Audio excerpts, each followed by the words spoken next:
Sahabat PDKA, kita bersyukur kepada Tuhan yang menyediakan makanan. Bukan saja buat tubuh kita, tetapi terlebih lagi juga buat jiwa kita. Hari ini kita merenungkan firman Tuhan yang sangat penting. Tidak jauh dari makanan, yaitu tentang roti hidup. Renungan diambil dari Keluaran 16 ayat 17 sampai 36.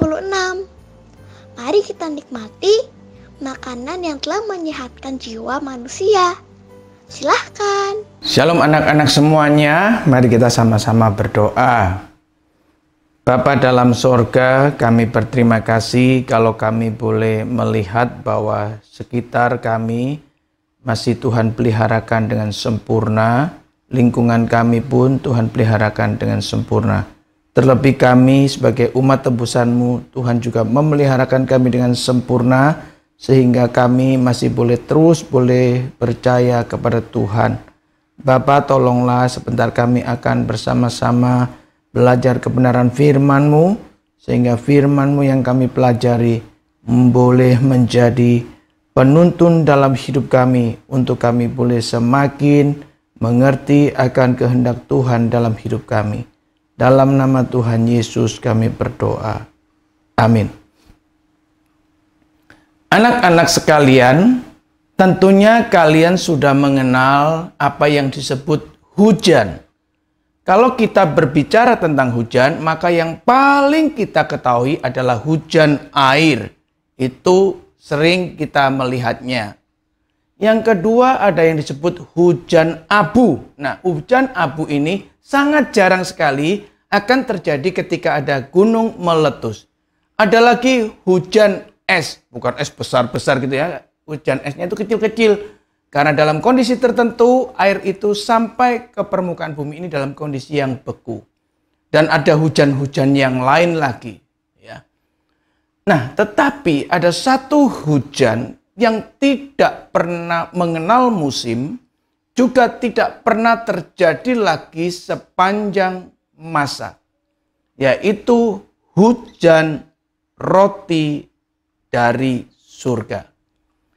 Hal itu dialami oleh orang-orang Israel ketika mereka setelah keluar dari Mesir dan mereka sedang mengembara di padang gurun. Hujan roti ini tidak pernah mengalami musim. Artinya, setiap hari hujan roti untuk memelihara umat Israel itu selalu ada. Dan itu berlangsung lama sekali, yaitu 40 tahun lamanya. Memang orang Israel di zaman itu tidak tahu apakah hujan roti itu akan tiap hari atau sampai berapa lama hujan itu akan berhenti. Tetapi kita yang hidup hari ini, kita boleh tahu bahwa itu terjadi tiap hari dan 40 tahun lamanya. Anak-anak sekalian, hujan roti yang Tuhan berikan dalam zaman itu adalah untuk memelihara orang-orang Israel, sehingga ketika mereka berjalan di padang pasir, mereka tidak perlu bercocok tanam. Mereka hanya menikmati satu persekutuan yang indah, yaitu dengan Tuhan memberinya makan roti dari sorga. Yang oleh orang Israel dalam zaman itu diberi nama mana. Nah, anak-anak sekalian, hal ini bukan mengajarkan kepada kita bahwa tanpa bekerja kita dapat makan. Tidak, ide itu tidak ada dari Tuhan. Ide yang Tuhan berikan adalah seperti yang pernah saya katakan, bahwa Tuhan ingin membuat seluruh orang Israel untuk mengerti bahwa Allah yang membawa keluar mereka dari tanah Mesir, dari tanah perbudakan, Allah itu juga yang akan memeliharakan mereka. Bayangkan, di padang gurun yang begitu tandus dan panas, Tuhan peliharakan dengan luar biasa tanpa berkekurangan apapun. Sekalipun mana itu bentuknya seperti ketumbar, Alkitab mencatat, atau seperti sisi ikan, tetapi saya yakin dalam roti itu terdapat kandungan gizi yang paling lengkap. Kembali masalah bekerja. Kalau di padang gurun saja Tuhan bisa memberikan berkecukupan, apalagi nanti kalau mereka sudah boleh masuk ke dalam tanah perjanjian, tanah Kanaan itu, yang begitu berlimpah-limpah susu dan madunya, mereka akan terpelihara dengan mereka bekerja. Dan mereka boleh tahu bahwa hidup dan mati mereka adalah terletak di tangan Tuhan. Anak-anak sekalian, ketika Tuhan memberikan mana itu kepada bangsa Israel, maka Tuhan memberikan aturan bagaimana untuk mendapatkannya. Cara mendapatkannya adalah satu orang, satu takaran gomer. Dan kalau dalam satu rumah andai kata ada 5 orang, maka cukup 5 gomer. Dan aturan kedua bahwa apa yang didapat hari itu tidak boleh disimpan. Tetapi orang Israel tidak taat akan perkataan yang diucapkan Tuhan melalui Musa. Ketika mereka menyimpan untuk esok harinya, itu bukan menjadi mana yang tetap baik, tetapi menjadi busuk dan keluar belatung atau ulat. Ini menunjukkan bahwa bangsa Israel sudah tidak bisa taat. Di sini kita bisa melihat bahwa Tuhan senantiasa atau selalu memberikan yang terbaik dan terbaru setiap hari kepada umatnya. Tetapi khusus pada hari yang ke-6, orang Israel diberikan kesempatan untuk mengambil 2 gomer setiap satu orang. Karena pada hari esoknya, hari ke-7 yaitu hari Sabat, mereka sudah tidak akan mendapatkan mana tersebut. Artinya mereka mempunyai satu hal yang harus dikerjakan, yaitu mereka mempunyai Sabat bersama dengan Tuhan. Artinya satu persekutuan seharian bersama dengan Tuhan. Dan pada hari yang ke-6 itu, ketika mereka harus memasak, biarlah cepat-cepat memasaknya. Sehingga ada waktu esok hari untuk mereka bersekutu dengan Tuhan. Kembali orang-orang Israel ini tidak taat akan apa yang diucapkan. Bahwa hari ke-7 itu adalah hari Sabat, hari persekutuan dengan Tuhan. Dan tidak ada mana yang turun. Orang Israel coba keluar dari tendanya atau dari rumahnya. Dan mereka coba mencari di padang gurun itu. Mereka tidak mendapatkan. Hal ini membuat hati Tuhan sedih. Ini menunjukkan adanya ketidaktaatan.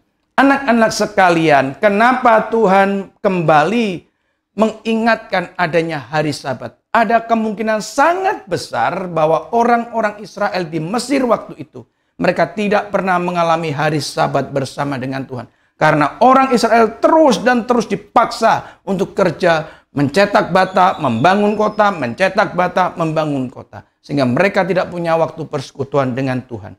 Dan ingat anak-anak, pada waktu cerita awal-awal penciptaan, pada hari yang pertama, kedua, dan ketiga, pada hari yang ke-6, Tuhan setelah menciptakan manusia, maka pada hari yang ke-7-nya, Tuhan mengadakan Sabat atau Tuhan berhenti menciptakan. Bukan Tuhan berhenti bekerja, tetapi Tuhan berhenti menciptakan.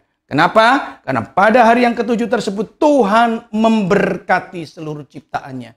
Artinya bahwa kita pun sebagai anak-anak Tuhan, hidup kita harus diawali dari persekutuan dengan Tuhan. Harus didasari atau berakar pada Sabat Tuhan. Sehingga kita mengawali hari-hari kerja kita di dalam berkat daripada Tuhan. Anak-anak, kalau kita melihat perjalanan hidup bangsa Israel, ketika mereka mendapatkan manah yang begitu limpah, itu artinya hanya mampu memberikan hidup pada daging ini. Hanya bisa memberikan hidup pada tubuh jasmani ini. Tetapi kita bersyukur Yesus pernah mengatakan, "Akulah roti hidup."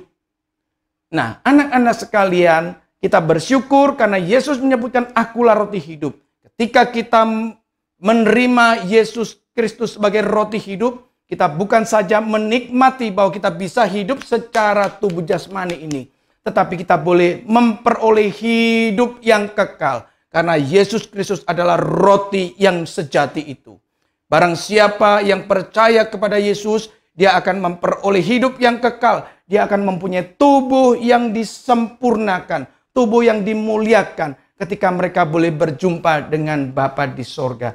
Anak-anak sekalian, maukah engkau menerima Yesus Kristus sebagai roti hidup yang sejati itu di dalam hidupmu?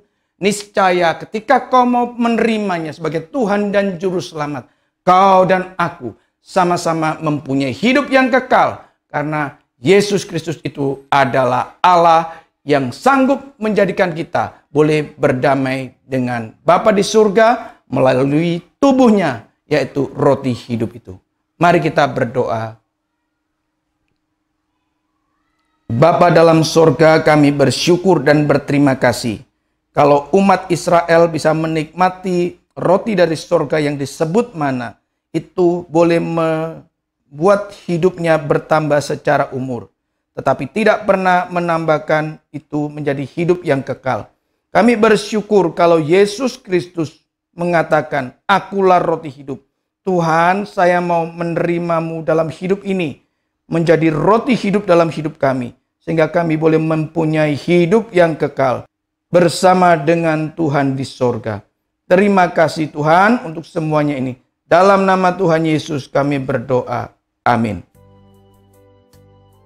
Tak habis-habisnya kasih setia Tuhan buat kita, bukan? Selalu baru tiap pagi. Hari ini kita bisa memahami kebenaran penting bahwa Tuhan Yesus itu sendiri yang menjadi roti hidup. Hanya melalui Yesus, kita dapat mengecap kemurahan serta kebaikan yang paling agung setiap saat. Maukah teman-teman menikmati kebaikan Tuhan? Mari kita lanjutkan terus membaca dari kitab Keluaran 17 ayat 1-7.